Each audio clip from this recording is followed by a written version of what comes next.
Today we're tackling a much debated question. Is Wing Chun useless in MMA? Or does it have valuable elements that fighters can utilise?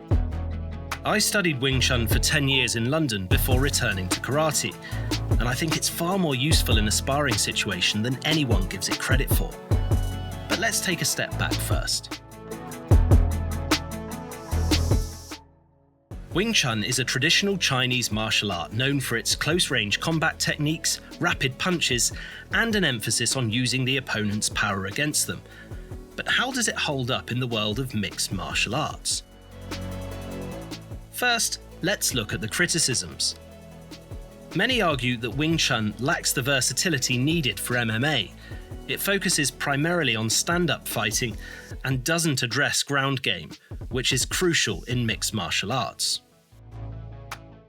Wing Chun's techniques are designed for close-range combat, which can be a disadvantage in the octagon, where fighters often need to manage distance effectively, because you don't want to get knocked out or your shin bone blown to pieces by a kickboxer. Another criticism is the lack of competition-tested techniques. Wing Chun doesn't have the same history of full contact sparring and competition as other martial arts like Muay Thai or BJJ, leading some to question its effectiveness in a real fight. However, does all this really mean Wing Chun is useless in MMA? Not necessarily. There are several aspects of Wing Chun that can be quite valuable. First, Wing Chun's emphasis on fast, direct strikes can be very effective. Techniques like chain punching can overwhelm an opponent if executed correctly. It's no different really to firing off a combination quickly. Limb control practiced through Chi Sao is actually another strong point. Wing Chun practitioners are trained to control their opponent's limbs, which can be useful in clinch situations or when trying to create openings for strikes. Defensive techniques in Wing Chun, such as blocking and redirecting incoming attacks, can enhance a fighter's defensive skills, helping them to avoid damage and counter effectively.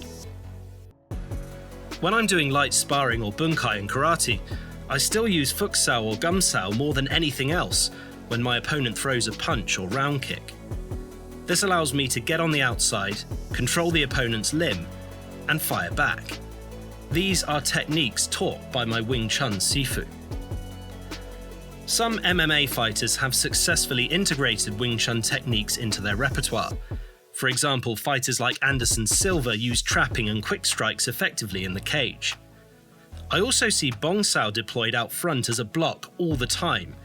Maybe it's called something different in kickboxing, but it's the same technique. So, is Wing Chun useless in MMA? Not at all. While it may not be a comprehensive system for MMA on its own, its principles and techniques can complement other styles, enhancing a fighter's overall game.